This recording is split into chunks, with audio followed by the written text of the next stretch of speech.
রাভি নদীর মোড়ে ছিল এক পুরনো কসবা, সোহননগর। এখানে রাজবাড়ির মতো প্রাচীন সব হাবেলির মাঝেই দাঁড়িয়েছিল এক জমিদার ধর্মবীর সিংহের বাড়ি। জমিদার ধর্মবীর সিংহ, তার স্ত্রী রাধা এবং দুই মেয়ে, বড় মেয়ে বিমলা আর ছোট মেয়ে বেলা হাসি খুশি জীবন কাটাচ্ছে। মাঠ, খামার আর ধান চালের ব্যবসা থেকে ভালো রোজগার হয়, তবে সংসার ছিল একেবারেই সাদামাটা। রাধা কখনো বাড়াবাড়ি করেননি। বেটি বিমলা, তোমার জন্য খুব ভালো একটা সম্বন্ধ এসেছে। পাশের গ্রামের কাপড় ব্যবসায়ী শ্রীহরি মালহোত্রার ছেলে শ্যাম, বড় ঘর, অনেক জমি, সব সুবিধে আছে ওর কাছে। কি বলো, যদি তুমি রাজি হও তবে আমি সম্পর্কটা পাকা করে দিই। যেমন আপনাদের ইচ্ছা, আপনি আমাকে যেখানে বিয়ে দেবেন আমি সেখানেই খুশি মনে যাব। বেটি বেলা, তোমার জন্যও ভালো একটা সম্বন্ধ এসেছে। আমাদের বন্ধু শ্রী রামাজি, যিনি রাজার হিসেব দেখেন, তার ছেলে সদ্য শহর থেকে পড়াশুনো করে ফিরেছে। ওরা নিজেরাই আমাকে ডেকেছিল। ওরা তোমাকে খুব পছন্দ করেছে। বেলা চুপচাপ মাথা নিচু করে থাকে। হঠাৎ করে জমিদার রেগে যান। কি, তুমি চুপ করে আছো? এত ভালো ঘরের সম্বন্ধকে কি তুমি অস্বীকার করবে? আরে, এত ভালো ঘরে সম্পর্ক এসেছে আর তুমি কিনা রাগ দেখাচ্ছ? যদি এমনিই করো তবে শেষমেশ তোমার বিয়েই হবে না। যদি মেয়েটি ভুল পথে চলে যায়, সাবধের মেয়ে যেমন প্রেমে পড়ে নিজের বাবার মান সম্মান নষ্ট করেছিল, বেলাও যদি তেমন কিছু করে বসে, না না, আমাকে জমিদারকে বুঝাতেই হবে। রাধা শান্ত গলায় জমিদারকে বোঝানোর চেষ্টা করে। সময় গড়ালো। বড় বোন বিমলা বিয়ে হয়ে গেল ধনী ঘরে, আর ছোট বোন বেলা এলো স্বামীর ছোট্ট কুড়ে ঘরে। দুজনার ঘর যেন একে অপরের মুখোমুখি। বারান্দা বিমলা তার প্রাসাদের ছাদ থেকে বেলার কুড়ে ঘরের দিকে তাকিয়ে আছে। দেখছু শ্যাম, ওই ছোট্ট কুড়ে ঘরে বেলা কেমন পড়ে আছে। যদি সে পিতাজির কথা মেনে নিত তবে আজ তার এই অবস্থা হতো না। হ্যাঁ, তুমি ঠিকই বলছো। আর ওই মোহনও না, রাজবাড়িতে সামান্য কাজ করে। এর বদলে রাজা তাকে শুধু 2 বেলা খাবার দেন। ইতে সংসার কিভাবে চলবে? তুমি দেখবে একদিন বেলা নিজেই নিজের ভুল বুঝবে। ঠিক আছে, এবার বলো তো, আজ আমার জন্য কেমন রঙের শাড়ি আনছ? কালই তো আমাদের বিয়ে হলো। তোমার বাবাজি আর তোমার পরিবার এত শাড়ি দিয়েছে, তবু আমি চাই প্রতিবার ঘরে ফিরি তোমার জন্য কিছু না কিছু নিয়ে আসি। বেলার কুঁড়ে ঘরের রান্নাঘর ধোঁয়ায় ভরা। মোহনের মা শান্তিতে বসে চুলায় রান্না করছেন। পাশে বসে আছে বেলা। মা, আপনি সরুন, আমি রান্না করে দিচ্ছি। আরে না বেটি, নতুন বউ হয়ে এসেছ, এখন চুলায় রান্না করো না। মা, আমি বউ না, আমি তো আপনার মেয়ে। মেয়ের সামনে মা কাজ করে, এটা কি মানায়? কিন্তু তুমি তো বড় ঘরের মেয়ে, তোমার কি এসব চুলায় রান্না করার অভ্যাস আছে? তোমাদের ঘরে তো চুলা নয়, গ্যাস স্টোভ ছিল এবং রান্নার লোকও ছিল। হ্যাঁ মা, চুলায় কখনো রান্না করিনি, কিন্তু একটা কথা জানি, যতদিন আমি বেঁচে আছি আমার সামনে আপনাকে কোনোদিন কাজ করতে দেব না। লোকজন বলে বড় ঘরের মেয়েরা নাকি শৌখিন হয়, কিন্তু এই তো পুরোপুরি আলাদা। আমার মোহনের তো কপাল খুলে গেছে এমন ভালো বউ ঘরে এসে। কি হলো বাবা, মুখ এত শুকনো কেন? মা, এতদিন ধরে রাজার জন্য ক্ষেত মজুরি কাজ করেছি। মাসের শেষে মজুরি দিল মাত্র 11 টাকা। আজ 1 মাস হয়ে গেল। মন্ত্রীজিকে বললাম টাকা পাইয়ে দিন, উনি সরাসরি এড়িয়ে গেলেন। বললেন পরে নিও, এখন রাজা অন্য কাজে ব্যস্ত। মা, বেলা তো কালই আমাদের ঘরে এসেছে। ভেবেছিলাম ওর জন্য কিছু কিনে আনব, খুশি হবে। কিন্তু কিভাবে? বড় ঘরের মেয়ে, ওর কাছে এই কুড়ে ঘরে সংসার করা কতটা কঠিন হবে আমি তো ওর সামনে বলতেও পারছি না। যদি কখনো মনে করে ভুল করে এ বিয়ে করেছে আর সে যদি চলে যায়। না মোহন, আমার কোনো দম বন্ধ হচ্ছে না। আমি খুব খুশি এই ঘরে এসে। মনে হচ্ছে স্বয়ং ভগবান আমার সাথে আছেন। আমার কষ্ট একটাই, তুমি আর মাজি আমাকে ঠিকভাবে বুঝতে পারছো না। আমি শুধু এই ভেবেছিলাম, এত ছোট্ট ধোঁয়ায় ভরা এই কুঁড়ে ঘরে তুমি কিভাবে থাকবে? তুমি তো আর বিমলা দিদির মতো ধনী ঘরে নাই? আজ বিমলা দিদি এত বড় ঘরের মালকিন হয়ে গেছে, আর তুমি এই ছোট্ট ঘরে। ভাবলে খুব খারাপ লাগে। প্রেম আর বিয়ের মধ্যে আকাশপাতাল পার্থক্য। প্রেম মিষ্টি, কিন্তু সংসার কঠিন। তবু বেলা দৃঢ় মন নিয়ে তার নতুন জীবন শুরু করল। ভাগ্যের পরীক্ষায় কতদূর এগোতে পারবে সে, তা সময়ই বলে দেবে।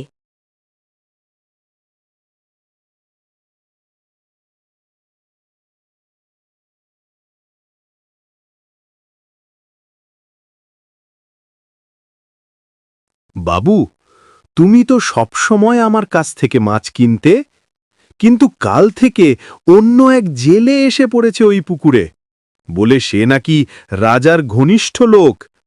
এখন থেকে সব মাছ নাকি সেই নেবে। যদি আমি মাছ ধরতে না পারি, তবে আমার ছোট ছোট ছেলেমেয়েরা না খেয়ে মরবে। আমার আর কোনো কাজও জানা নেই। আরে কাকা, তুমি দুশ্চিন্তা করো না, আমি আছি তো। চলো দেখি কে তোমাকে মাছ ধরতে বাধা দেয়।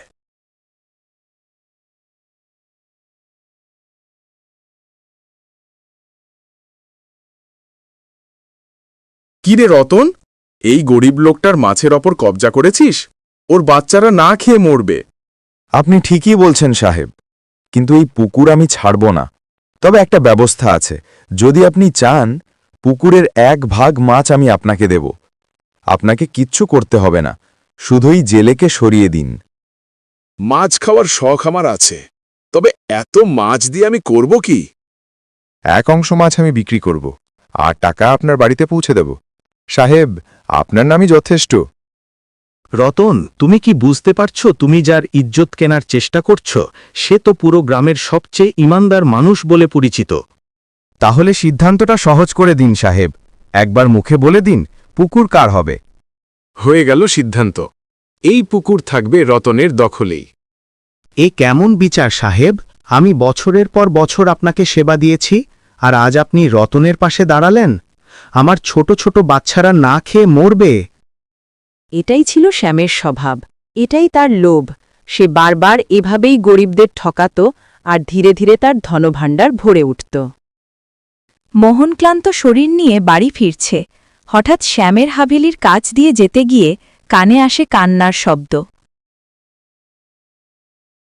এ কেমন কান্না? এ তো বিমলা দিদির বাড়ি।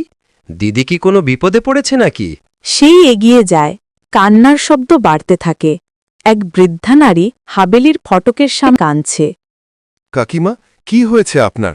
এভাবে রাত দুপুরে হাবেলির সামনে বসে কাঁদছেন কেন? বাবা, সকাল থেকে শ্যামবাবুকে ডাকছি, কিন্তু তিনি দরজা খুলছে না।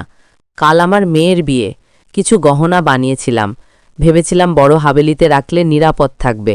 আর আমি থাকি গায়ের এক কুড়ে ঘরে, সেখানে তো চুরি হয়ে যেতে পারে। আজ দরজা আঘাত করছি, তবু শ্যামবাবু বের হচ্ছেন না। কাকিমা, হয়তো শ্যামবাবু বাড়িতে নেই, নয়তো তিনি এমন করবেন না। এই গহনা তো আপনার রক্তঘামে বানানো, তা তিনি কখনো নেবেন না। চলুন আমার বাড়িতে, একটু খাবার খেয়ে বিশ্রাম নিবেন।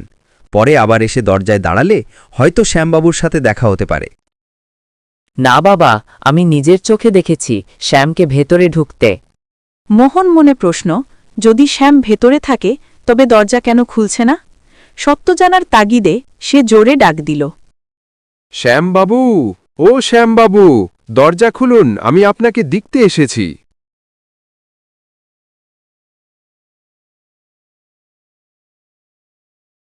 আমার দোরগোড়ায় তোমার গরিব দুলাভাই কি করছে?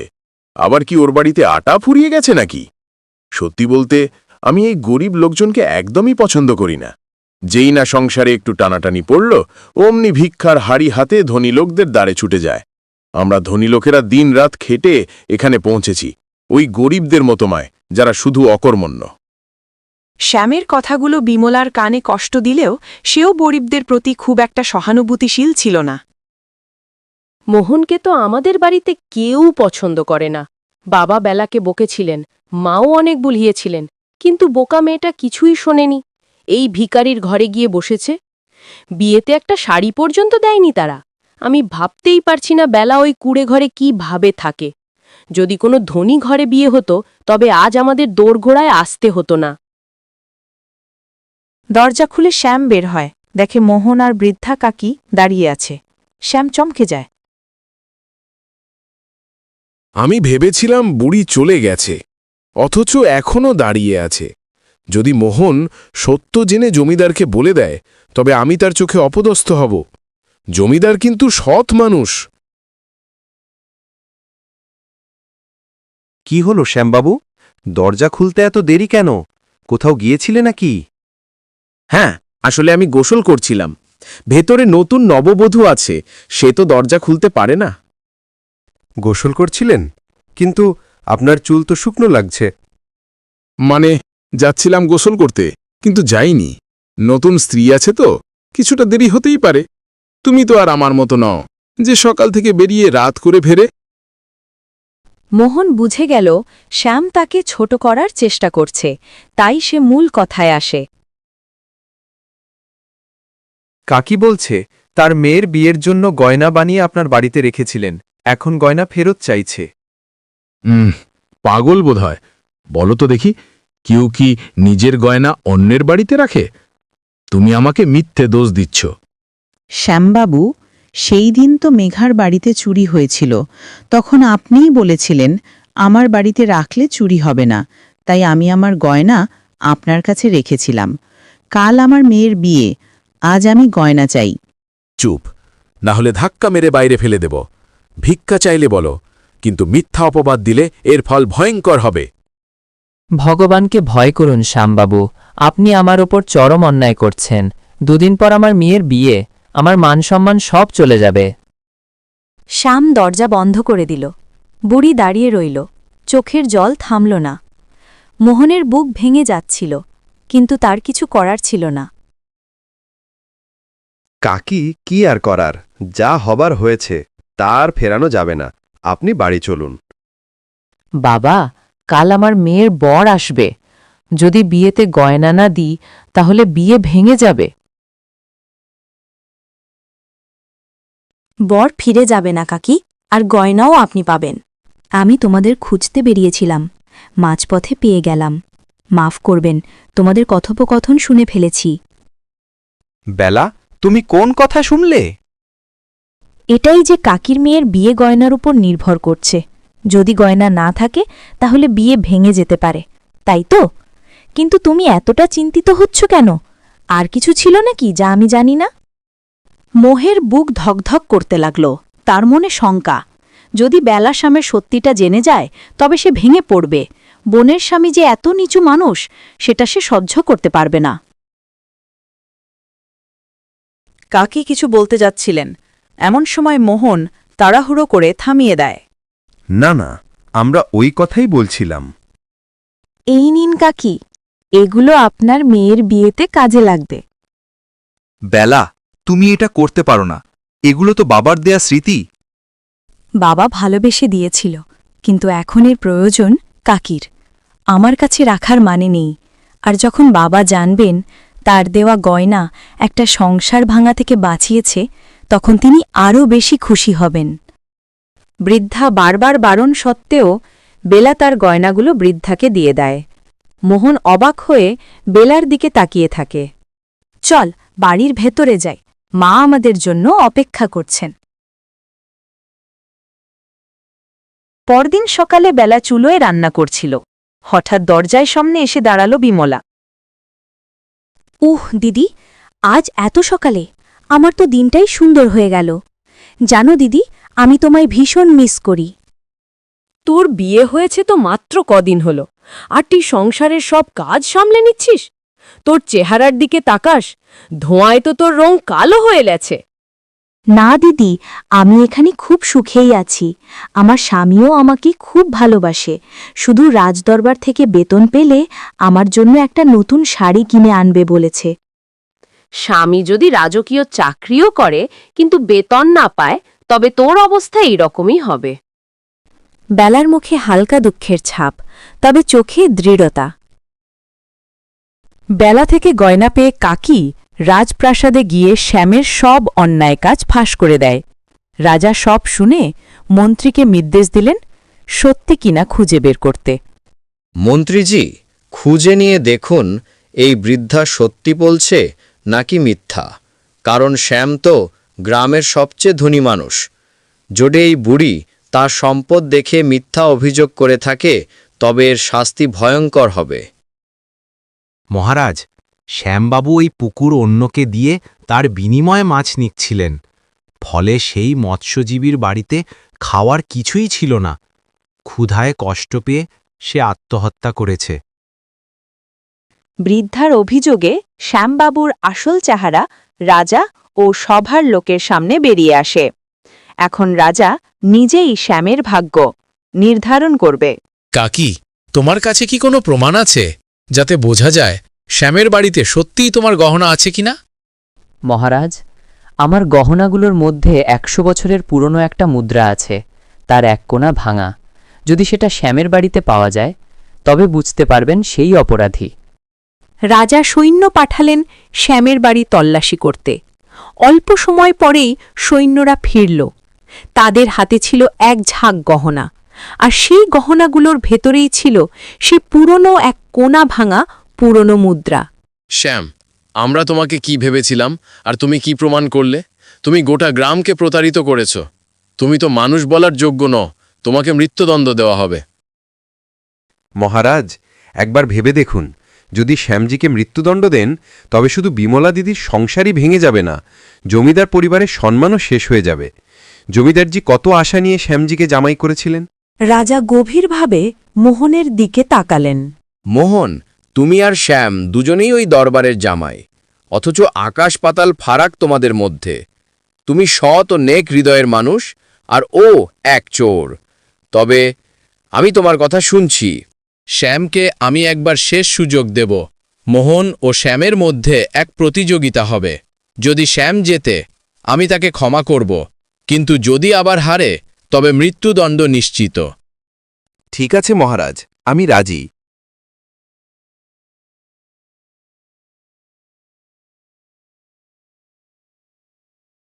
মোহন আর শ্যাম দুজনেই মাঠে নেমে পড়ল। দিন রাত কঠোর পরিশ্রম চলল। একে একে 3 মাস কেটে গেল। মহলে ভিড় জমেছে। গোটা গ্রাম এই প্রতিযোগিতা দেখতে এসেছে। উপস্থিত বেলা, বিমলা, জমিদার ও রাধাও। মোহন তো এই প্রতিযোগিতায় জিততে চাইছে এবং সেনাপতি হবে, কুড়েঘর থেকে সরাসরি মহলে চলে আসবে। বিমলার কথা শুনে বেলার চোখে জল চলে আসে। জমিদার তা দেখে আর সহ্য করতে পারলেন না। চুপ কর বিমলা, শ্যামের জন্য এক গরিব মৎস্যজীবী আত্মহত্যা করেছে। তারপরও মোহন নিজের প্রাণপণ দিয়ে শ্যামকে সুযোগ দিয়েছে, অথচ তুমি মোহনকেই দোষারোপ করছ। আমি যার হাত ধরে জামাই ভেবেছিলাম সে আসলে এক অভিশাপ। মহারাজ, এই প্রতিযোগিতার ফলাফল পাওয়া গেছে। গ্রামবাসী, জমিদার পরিবার, বেলা সবার চোখ রাজাকে লক্ষ্য করছে। রাজা কি ঘোষণা দেবেন? শ্যামের ভাগ্যে কি আছে, ক্ষমা নাকি মৃত্যুদণ্ড? শ্যাম, মনে রেখো, এই জীবন তুমি পেয়েছ কেবল মোহনের জন্য। সবাই দেখে অবাক হচ্ছে, শ্যাম যে সারা জীবন ভোগবিলাসে কেঁদেছে, তার মাঠে এত বেশি শস্য কোথা থেকে এলো? আসল সত্যিটা হলো, মোহনের জমিতেও প্রচুর ফসল হয়েছিল, কিন্তু গত রাতে যখন তুমি আর গোটা গ্রাম ঘুমিয়েছিলে, মোহন চুপিসারে নিজের জমির অর্ধেক শস্য তোমার মাঠে দিয়ে যায়, শুধু তোমার প্রাণ বাঁচানোর জন্য। মহারাজ, আপনাকে এটা কে বলল? আমি এই রাজ্যের রাজা। আমি জানতাম মোহন তোমার জন্য কিছু করবে।